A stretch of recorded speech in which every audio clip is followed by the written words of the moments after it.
Everyone thinks the most important Bruce Lee fight is the one we can watch. But the fight that may have shaped his entire philosophy happened behind a closed door in Oakland in 1964, and nobody filmed it. And here's what makes it even crazier. The witnesses couldn't even agree on how long it lasted. Some say minutes, others say 20+ minutes. So tonight, I'm not selling you a clean hero story. I'm going to show you why this fight became radioactive and why the uncertainty itself might be the reason Bruce Lee evolved into something the martial arts world had never seen. Oakland, late 1964. Bruce Lee is young, hungry, building a school and teaching with the intensity of someone who knows he doesn't have time to waste. But in that era, teaching wasn't just business, it was politics. Because certain parts of the Chinese martial arts community didn't like one thing about Bruce. He was teaching non-Chinese students. And that wasn't a small controversy. That was a cultural line, an unspoken rule, one that many people treated like law. So the message comes to Bruce in a form that doesn't feel like a normal disagreement, not a debate, not a complaint, a condition. Stop teaching outsiders or fight. And the fight isn't framed like a sporting event.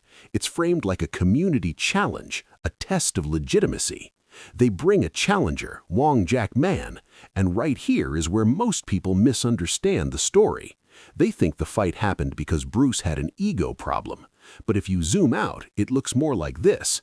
Bruce wasn't being challenged to prove he could fight. He was being challenged to prove he had the right to exist in that space. The fight is about permission. Who gets to teach? Who gets to represent? Who gets to say, this is the future? And here's the moment that makes the legend possible. Bruce agrees. That's the decision that turns a private disagreement into a myth that never dies. Because the people delivering the challenge weren't expecting a yes. They expected pressure to work. They expected Bruce to compromise quietly. But Bruce does the opposite. He chooses the harshest path, the one that creates a permanent story no matter what happens. Now the rules become the next point of tension, because this fight isn't like a tournament. This is a closed-door match. No cameras, no referee, no official record. And that's the perfect environment for a story to split into two timelines. One version says the challenger wanted restrictions, no face attacks, no low blows, something that keeps it traditional. Another version says Bruce refused any limitations, because from Bruce's perspective, the moment someone threatens your right to teach, this stops being tradition, it becomes reality. And reality doesn't come with gentleman rules. So the door closes, a small room, witnesses around the edges, a tense quiet that feels like it has weight. This is the part where people imagine movie choreography. But what's more likely is something uglier. Two men trying to impose control immediately, not with flashy techniques, with pressure. And depending on who you believe, the first seconds were either Bruce surging in with aggression and forcing a quick collapse, or a messy clash that didn't look heroic at all, just stubborn resistance and awkward exchanges. That's the core problem with this story. There is no footage. So instead of one truth, you get two truths competing for dominance, and both sides have a reason to shape the narrative. Bruce's side needs it to be decisive, because decisiveness creates myth. Wong's side needs it to be longer and more competitive, because that protects legitimacy. So even before the first real strike lands, the fight becomes bigger than fighting. It becomes propaganda. But here's what we do know. No matter which timeline you pick, after this fight, Bruce Lee changes. Not a small adjustment, a foundational shift. Because when a man walks away from a secret fight and still feels dissatisfied, that means he didn't just learn something about the opponent, he learned something about himself. And to understand why this fight created that shift, you have to enter the most disputed part of the story. The duration, the exhaustion, the moment where confidence meets oxygen. The most famous disagreement about this fight is brutally simple. How long did it last? Some people tell it like a quick collapse, minutes. Others tell it like a drawn-out grind, 20 minutes or more. That's not a minor detail. That's the difference between Bruce Lee destroyed him and Bruce Lee got dragged into a messy war. So here's the honest way to handle it in a Nomi-style story. We treat the fight like it had two timelines, because the legend survives precisely because the room had no camera. Timeline A.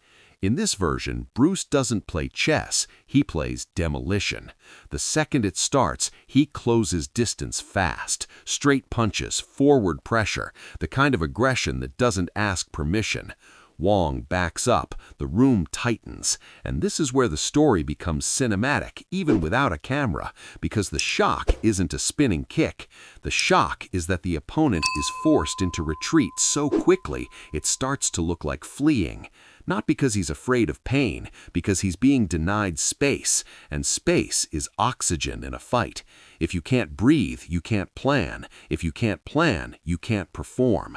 So Bruce keeps closing, Wong keeps giving ground. Then the ending arrives in the most humiliating way possible. Not a knockout, not blood, a position where one man is down and the other man has control. Bruce raises his fist, doesn't even need to drop it, and asks, "Is that enough?" He asks again, and the moment the opponent says yes, it ends.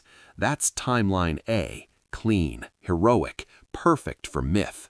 But even inside this Bruce wins fast version, there's one detail that never fits the superhero narrative. Bruce isn't satisfied afterward. He's angry. Not the anger of someone who barely survived, the anger of someone who realized something about himself that he didn't like. Because if it was truly perfect, why would it bother him? Timeline B. Now we enter the version that Bruce Lee fans often avoid because it's not pretty. In this version, the fight becomes a grind. It's not a highlight reel. It's a stubborn clash between two men who refuse to lose face.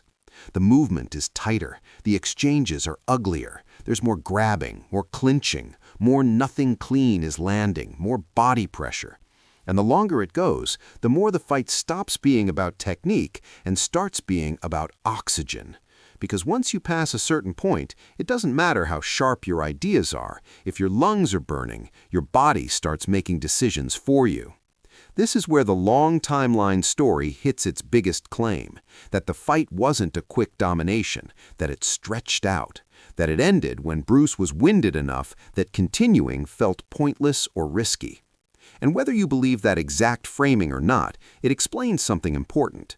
If Bruce expected a fast shutdown and instead got dragged into a long, messy fight, that would feel like failure even if he won. Because Bruce didn't just want to win, he wanted to be efficient. He wanted his skill to be undeniable. He wanted the fight to prove his method. A long fight proves something else, that the method still had gaps. And those gaps weren't about courage, they were about structure. Because a private challenge fight reveals the one thing that public tournaments often hide. You can't rely on what you planned. You rely on what you can do when the plan breaks. Now imagine Bruce in that room, mid-fight, realizing the nightmare. This isn't ending fast. That's not just a physical problem. That's a philosophical insult. Because Bruce was building a future where technique wasn't trapped in tradition. He was trying to become the clean answer. And a long, messy fight turns you into a question mark. That's why this story matters even more than who won, because the real outcome wasn't the winner. The real outcome was what Bruce learned. And the lesson wasn't Wong is tough. The lesson was, if I can't end a fight quickly, I'm not free yet. And free was Bruce's obsession. Free from style, free from rules, free from tradition, free from the idea that fighting has to look a certain way to work.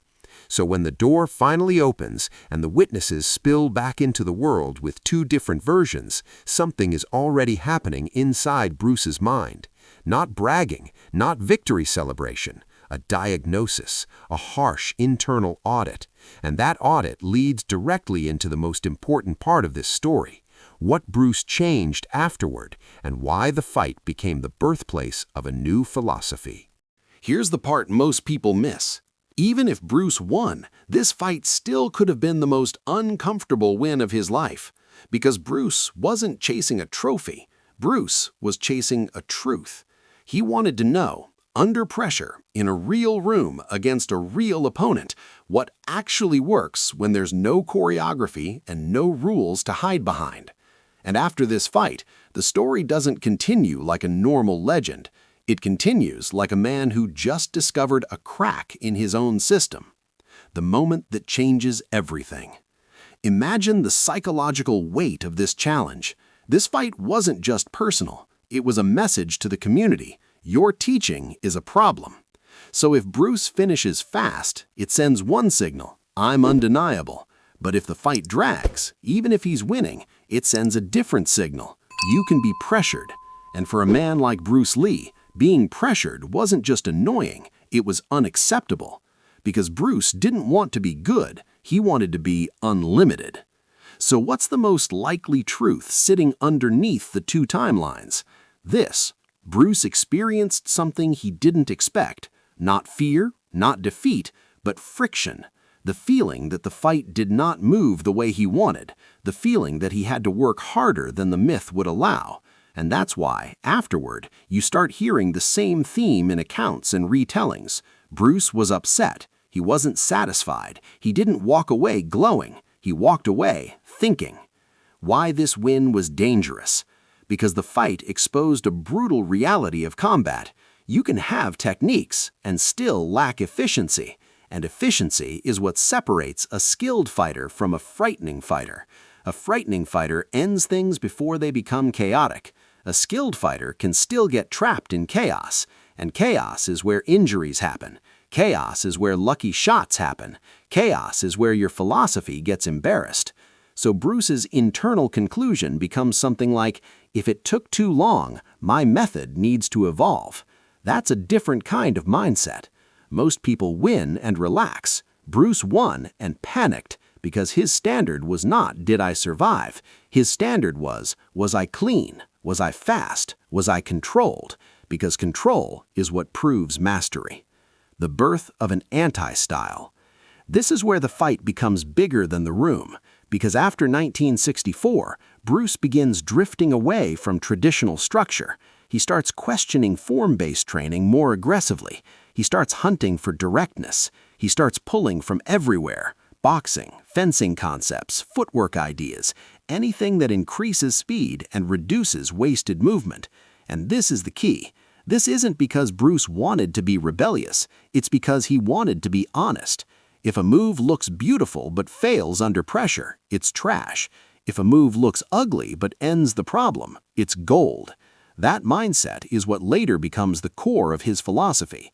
Not, my style is best, but take what works, delete what doesn't.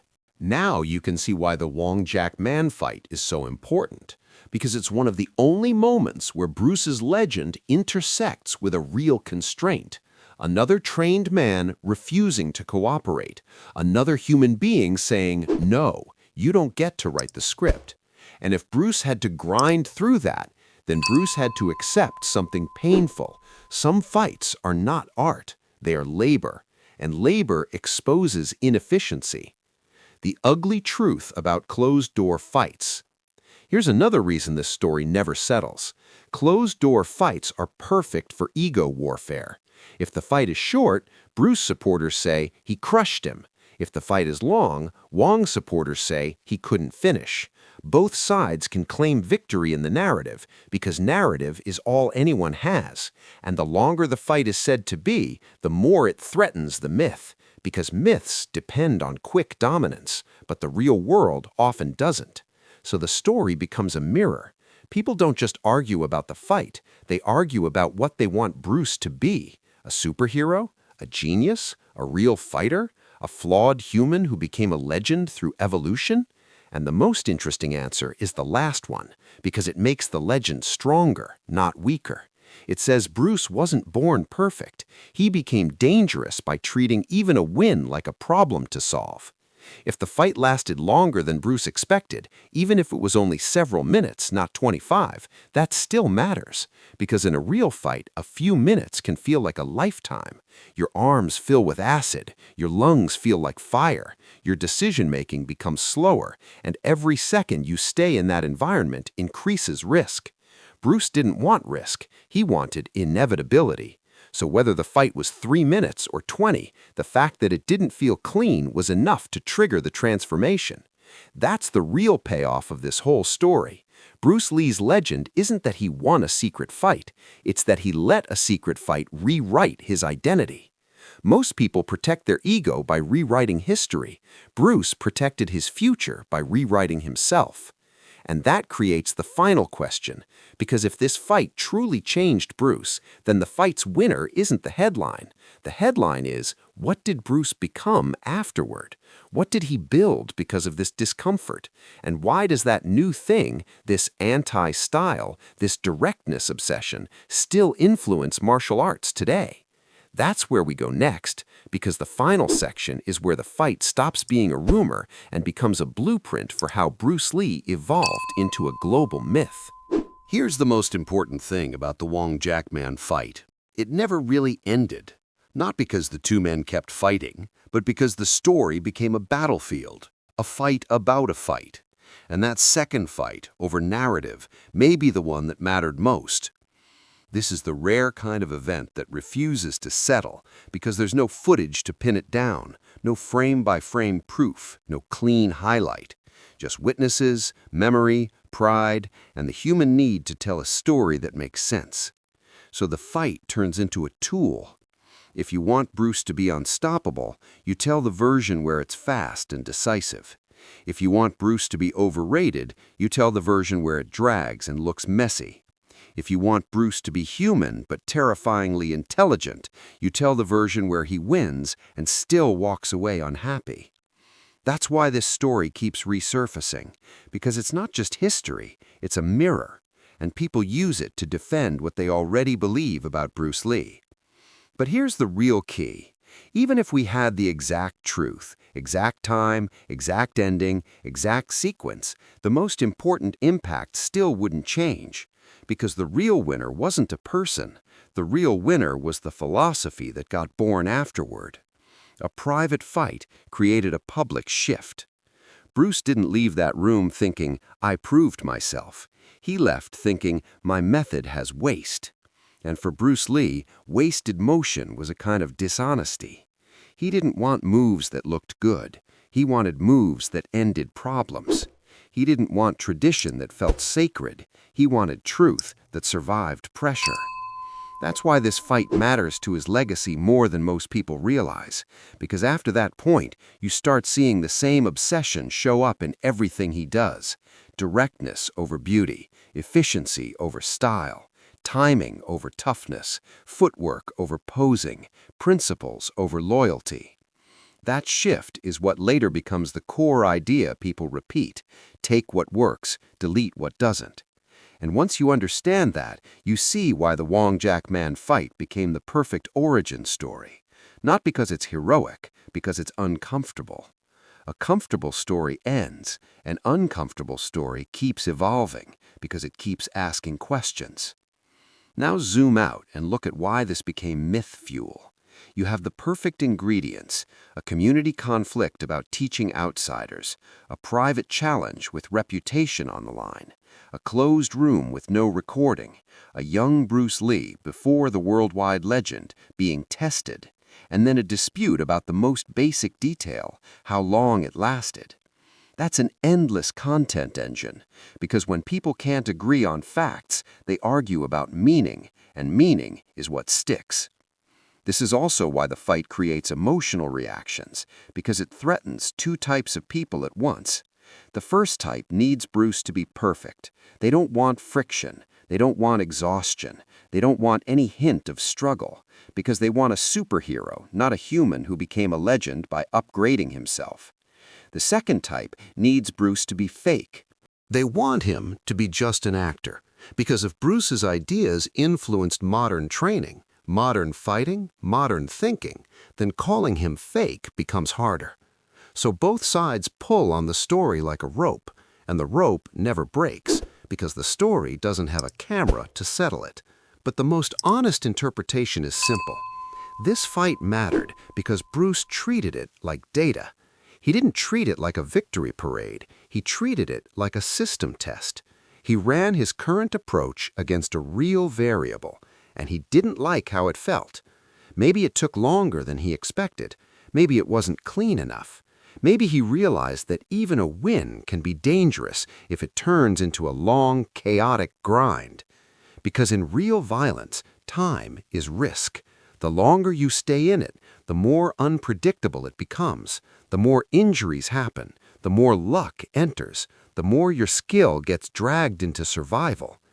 Bruce didn't want survival. He wanted inevitability. So whether the fight was minutes or 20 plus, the deeper lesson still holds. Bruce realized he wasn't free yet. Not free from style, not free from wasted motion, not free from the parts of training that look impressive but don't end problems quickly. And that realization creates the final reality flip. Most people want to believe Bruce Lee was born as a finished product, but this fight suggests something stronger. Bruce Lee was forged, and forging is messy. Forging includes wins that don't feel clean. Forging includes truths that hurt your ego. Forging includes rebuilding even when the world says you're already great. So when someone asks, who really won? How long did it last? The better question is, what did Bruce become afterward? Because that answer is visible in his obsession with efficiency, in his refusal to worship style, in his ability to evolve faster than the people trying to trap him in tradition. A secret fight didn't create a neat trophy moment. It created a transformation. And that transformation is why the Wong Jack Man story still controls the Bruce Lee myth today.